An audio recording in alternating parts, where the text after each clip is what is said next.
સંક્ષિપ્ત ઉત્સાહપૂર્ણ સંગીતનું પરિચય. તમને ખબર છે, ગેમિંગની આદતને હવે ખાલી એક શોખ નથી ગણવામાં આવતો. ખુદ વર્લ્ડ હેલ્થ ઓર્ગેનાઇઝેશન એટલે કે વિશ્વ આરોગ્ય સંસ્થા એને એક માનસિક સ્વાસ્થ્યની સ્થિતિ તરીકે ઓળખે છે. એટલે કે આ ખાલી એક શોખ નથી, આ એક ગંભીર મુદ્દો છે જેના પર આપણે બધાએ ધ્યાન આપવું જ રહ્યું. હવે આ આંકડો જુઓ, ખરેખર ચોંકાવનારો છે. એક રિસર્ચ એવું કહે છે કે જે સ્ટુડન્ટ્સ ગેમ રમે છે ને એ લોકો પોતાના હોમવર્ક પાછળ 34% ઓછો સમય આપે છે. વિચારો, આ ખાલી એક આંકડો નથી, આની સીધી અસર એમના ભણતર પર, એમની સફળતા પર પડે છે. એકદમ ગંભીર અસર. તો આ બધી માહિતી જાણીને મગજમાં થોડો ઝટકો લાગ્યો નહીં? વિચારવા પર મજબૂર કરી દેવી એવી વાત છે. પણ અસલી સવાલ એ છે કે આવો કોઈ સંદેશ આટલો પ્રભાવશાળી કેવી રીતે બને છે? ચાલો આજે આપણે એ જ સમજવાની કોશિશ કરીએ, એની પાછળની તાકાતને ઊંડાણથી જોઈએ. તો સવાલ એ જ છે, એવું તો શું હોય છે કોઈ મેસેજમાં કે એ આપણા મગજમાં ઘર કરી જાય, કાયમ માટે યાદ રહી જાય? આજે આપણે એ જ રહસ્યો પરથી પડદો ઉઠાવીશું. આપણે જોઈશું કે એક દમદાર વાર્તાના તત્વ કયા છે અને એનું કામ કેવી રીતે કરે છે. જુઓ, કોઈ પણ અસરકારક મેસેજ છે ને એ મુખ્યત્વે 3 પાયા પર ટકેલો હોય છે. પહેલું, એકદમ પાવરફુલ સ્ક્રિપ્ટ જે વાર્તાનો જીવ છે.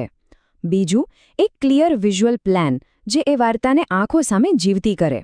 અને ત્રીજું, એક દમદાર અવાજ જે સીધો આપણા દિલ સુધી પહોંચે. ચાલો હવે આ ત્રણેયને એક પછી એક જરા ડિટેલમાં સમજીએ. તો શરૂઆત કરીએ સૌથી પહેલા અને સૌથી મહત્વના ભાગથી, સ્ક્રિપ્ટ. તમે સમજી લો કે આ એ પાયો છે જેના પર આખી વાર્તાની ઇમારત ઊભી થવાની છે. તો આ 1 મિનિટની વિડિયો સ્ક્રિપ્ટ એટલે શું? જો, એ ખાલી લખેલા શબ્દોનો ઢગલો નથી, બરાબર? એ તો એક આખો રોડમેપ છે, એક નકશો છે જે શૂટિંગથી માંડીને છેક ફાઇનલ એડિટિંગ સુધી દરેક સ્ટેપ પર ગાઈડ કરે છે, જેથી આપણો મેસેજ એકદમ ક્લિયર અને ધારદાર રીતે લોકો સુધી પહોંચે. આના માટે એક ગોલ્ડન રૂલ છે, યાદ રાખજો.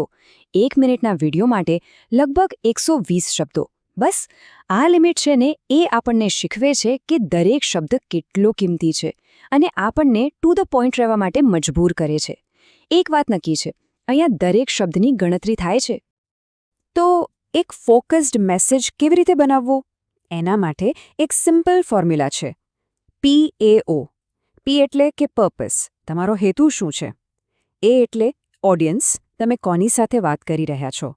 અને O એટલે આઉટકમ, છેલ્લે તમે શું પરિણામ મેળવવા માંગો છો. એકદમ સિમ્પલ છે. જ્યારે તમારો હેતુ અને તમારા શ્રોતાઓ આ બંને સ્પષ્ટ હોય ને ત્યારે જ તમને જોઈતું પરિણામ મળી શકે. ચાલો આને એક ઉદાહરણથી સમજીએ. ધારો કે આપણો વિષય છે શિક્ષણની તાકાત. તો આપણો પર્પઝ શું થયો? એ બતાવવાનો કે શિક્ષણથી વ્યક્તિત્વ અને આત્મવિશ્વાસ વધે છે. આપણી ઓડિયન્સ કોણ છે? એવા યુવાનો જે સંઘર્ષ કરી રહ્યા છે અને પ્રેરણા શોધી રહ્યા છે. અને આઉટકમ? કે એમને પોતાની શૈક્ષણિક સફર ચાલુ રાખવાની પ્રેરણા મળે. જેમ કે મિશેલ ઓબામાની પોતાની વાર્તા છે, જે આપણને શીખવે છે કે કેવી રીતે ભણતરથી માણસમાં હિંમત અને આત્મવિશ્વાસ આવે છે અને કેવી રીતે પડકારોને પણ તકમાં બદલી શકાય છે. ઓકે, તો સ્ક્રિપ્ટ તો તૈયાર છે, શબ્દો આપણી પાસે છે, પણ હવે શબ્દોને દ્રશ્યોમાં કેવી રીતે ફેરવવા? કારણ કે યાદ રાખો, એક સારી વાર્તા ખાલી સંભળાતી નથી, એ દેખાવી પણ જોઈએ. અહીં કામ આવે છે સ્ટોરી બોર્ડ. આને તમે વાર્તાની વિઝ્યુઅલ બ્લુપ્રિન્ટ કહી શકો. એટલે કે શોટ પછી શોટ તમારી વાર્તા સ્ક્રીન પર કેવી દેખાશે એનો આખો પ્લાન. આમાં શું હોય? સિમ્પલ ડ્રોઈંગ્સ, ફોટોઝ કે પછી સ્ક્રીનશોટ્સ. એ બધું એક લાઇનમાં ગોઠવેલું હોય, જે તમારી વાર્તાને કાગળ પરથી જીવતી કરી દે. અને આ વિઝ્યુઅલ્સ છે ને, એ સીધી લાગણીઓ સાથે રમે છે. દાખલા તરીકે એક લોંગ શોટ, એ આપણને આખી જગ્યાનો પરિચય કરાવે છે અને ક્યારેક કોઈ પાત્રની એકલતા પણ બતાવી શકે છે. અને બીજી બાજુ એક ક્લોઝઅપ શોટ, એ તો સીધો દિલ પર વાર કરે છે. પાત્રના ચહેરા પરનો દરેક ભાવ, દરેક લાગણી આપણી નજર સામે લાવી દે છે. હવે જુઓ, જ્યારે કેમેરા નીચેથી ઉપરની તરફ જોતો હોય, એટલે કે લો એંગલથી, ત્યારે કોઈ પણ પાત્ર એકદમ શક્તિશાળી, પાવરફુલ લાગે છે. એને જોઈને આપણને એની મહાનતાનો અહેસાસ થાય છે. અને આનાથી બિલકુલ ઊંધું, જ્યારે કેમેરા ઉપરથી નીચે જોતો હોય, એટલે કે હાઈ એંગલથી, ત્યારે એ જ પાત્ર નાનું, કમજોર કે લાચાર દેખાઈ શકે છે. આના પરથી ખ્યાલ આવે છે કે ખાલી એક કેમેરા એંગલ બદલવાથી વાર્તાની આખી ફીલ કેવી રીતે બદલાઈ જાય છે. તો આપણી પાસે શબ્દો છે, દ્રશ્યો પણ છે. હવે વારો છે ત્રીજા અને સૌથી વધારે માનવીય તત્વનો, અને એ છે અવાજ. કોઈ પણ વાર્તા કહેતી વખતે માણસના અવાજની જે તાકાત છે ને, એને ક્યારેય ઓછી ના સમજવી જોઈએ. એક પ્રોફેશનલ, હાઈ ક્વોલિટી રેકોર્ડિંગ કરવું હોય તો મુખ્ય 3 વસ્તુઓનું ધ્યાન રાખવું પડે. પહેલું, રૂમના અકાઉસ્ટિક્સ, એટલે કે રૂમની ધ્વનિ વ્યવસ્થા, જેથી કોઈ ફાલતુ પડઘો ના આવે. બીજું, માઇક્રોફોન ક્યાં મૂક્યો છે, જેથી અવાજ એકદમ ક્લિયર અને દમદાર આવે. અને ત્રીજું, સાચા માઇક્રોફોનની પસંદગી, જે તમારા અવાજની દરેક નાની મોટી લાગણીને પકડી શકે. યાદ રાખજો, દરેક અવાજ યુનિક હોય છે, એની પોતાની એક ઓળખ હોય છે. એટલે જ કયો અવાજ વાપરવો એ ખાલી એક ટેકનિકલ નિર્ણય નથી, એ તો એક ક્રિએટિવ નિર્ણય છે. તમારા મેસેજની ગંભીરતાની જરૂર છે કે પછી દોસ્તીભર્યા અવાજની, કે પછી એકદમ જોશ અને ઉત્સાહની? આ એક પસંદગી જ નક્કી કરશે કે તમારો સંદેશ લોકો પર કેટલી અસર છોડશે. સારું, તો અત્યાર સુધી આપણે એ જોયું કે એક સારો સંદેશ બનાવવો કેવી રીતે. પણ હવે એ સમજવાનો સમય છે કે આ બધું કરવું શા માટે જરૂરી છે. ચાલો, અત્યાર સુધી જે પણ શીખ્યા એ બધા ટુકડાઓને જોડીએ અને એક મોટી તસવીર જોઈએ. તો આ છે એક વાર્તાકારની ટૂલકિટ. આ ત્રણેય વસ્તુઓ જ્યારે ભેગી થાય ને, ત્યારે જ એક જાદુ રચાય છે. સ્ક્રિપ્ટ એ તમારા મેસેજનો મૂળ વિચાર છે, એનો આત્મા છે. વિઝ્યુઅલ્સ એમાં ભાવનાત્મક રંગ પૂરે છે. અને અવાજ એ તો માનવીય જોડાણ બનાવે છે.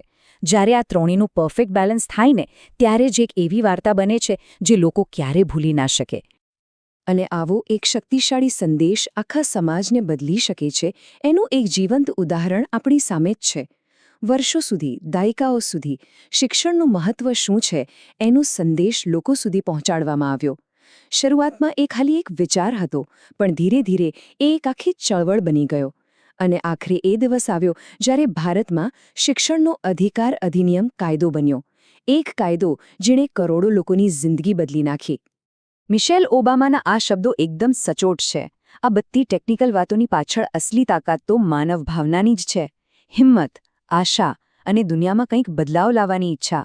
સાચું કહું તો આ જ એ વસ્તુઓ છે જે કોઈપણ સંદેશમાં સાચો જીવ પૂરે છે. તો હવે એક મજબૂત સંદેશ કેવી રીતે બનાવવો એની આખી બ્લુપ્રિન્ટ આપણી પાસે છે. તો હવે સવાલ જાતને પૂછવાનો છે, આપણી વાર્તા કઈ છે? એવો કયો સંદેશ છે જે દુનિયાને સંભળાવવો જરૂરી છે? એવો કયો વિચાર છે જે આ દુનિયામાં એક સારો બદલાવ લાવી શકે છે?